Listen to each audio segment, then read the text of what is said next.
আমরা সকলেই জানি পরিবেশ রক্ষা করতে হবে, কিন্তু আমাদের সকলেরই শেষ কথা কিন্তু যদি এসব দিয়ে হয়তো পরিবেশ রক্ষা করতে হবে, যে ব্রিজ একটা লাগবে, তাহলে ব্রিজই লাগবে, ওটা বনের মধ্যে ফেললেও সই, ওটা নদীর মধ্যে ফেললেও সই, কিন্তু উন্নয়ন তো লাগবে। তো এই কিন্তু আর যদি থেকে যদি আমাদেরকে পরিবেশটাকে বের করতে হয়, তাহলে এক এক প্রজন্মের লড়াইয়ে হয়তো সেটা হবে না, সেটা কয়েকটা প্রজন্মের অবস্থান লাগবে।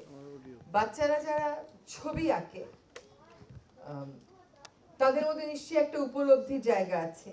আপনারা অভিভাবকেরা যারা ওদেরকে নিয়ে আসেন আগ্রহটা দিয়ে, আমি বিশ্বাস করব যে আপনারা প্রত্যেকেই পরিবেশ বিষয়ে আপনারা সচেতন এবং নিজের সন্তানদেরকেও সচেতন করার জন্য নিয়ে এসেছেন। এটা কেবল একটা প্রতিযোগিতা না তো, অ্যাজ আই সেড, এটা একটা মূল্যবোধের জায়গা তৈরি করা।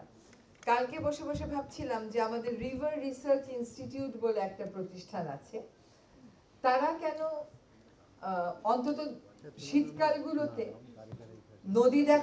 নদী দেখুন, চিনুন এবং ভালোবাসুন এরকম একটা ক্যাম্পেইন করতে পারে না, যেখানে স্কুল কলেজের বাচ্চারা যেখানে বাস ভাড়া করে জোরে লাউড স্পিকার বাজিয়ে বাজিয়ে আমাদের কোনো একটা ন্যাশনাল পার্কে গিয়ে নাচ গান করে পশু পাখিকে বিরক্ত করে পিকনিক করে, সেখান থেকে সরিয়ে এনে যদি আমরা নো ইওর নেচার মতন একটা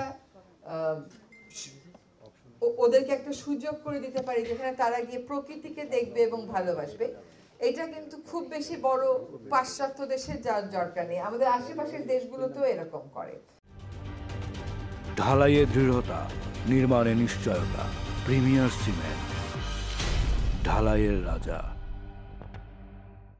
আমাদের বন বিভাগ কেন পারে না তার যে রিসোর্টগুলো আছে যেখানে ভিআইপিরা গিয়ে থাকে সেগুলোকে নেচার লার্নিং সেন্টারে কনভার্ট করতে, যেখানে একটা স্কুলের বাচ্চারা যাবে, তারা একটা রাত কাটাবে, ভোরে উঠে পাখি দেখবে, এটা যে কতটা গুরুত্বপূর্ণ এটা যখন সে উপলব্ধি করবে তখন একটা গাছ কাটা গেলে কি হয় এরকম তর্ক আর হবে না, এরকম তর্কগুলো আমাদের কমে আসবে জাতীয় জীবনে।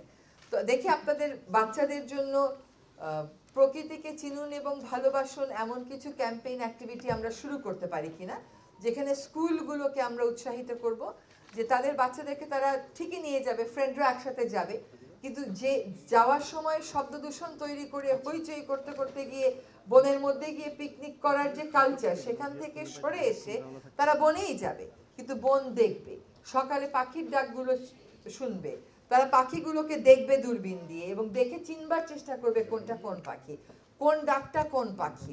এটা যখন হবে তখন আমার মনে হয় যে আমরা একটা সত্যিকার অর্থে মূল্যবোধের জায়গায় তাদেরকে নিয়ে যেতে পারবো।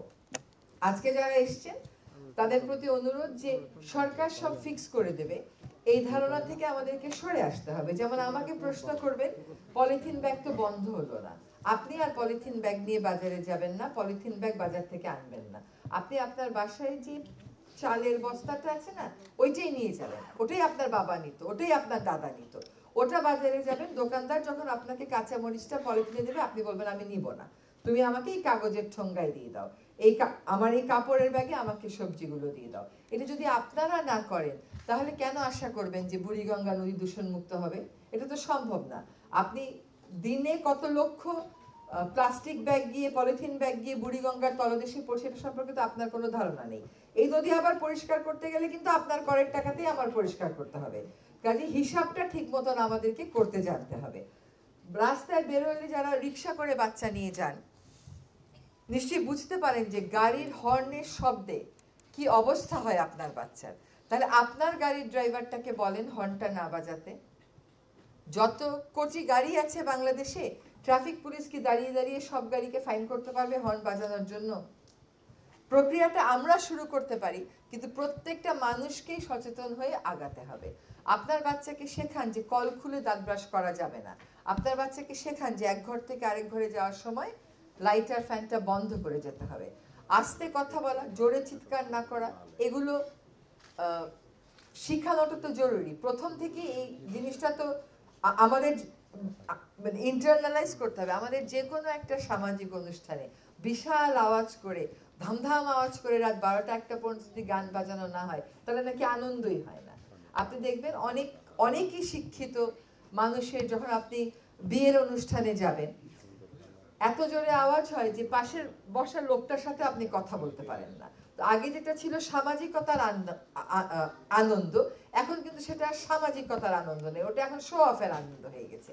তো এগুলো থেকে তো আমাদেরকে ধীরে ধীরে সরে আসতে হবে এবং এই প্রচেষ্টাগুলো আমাদের নিজেদের যার যার বাসা থেকে করতে হবে। এখানে দেখা গেল যে দূষণ নিয়ন্ত্রণে কেউ কেউ ধারণা দিয়েছেন।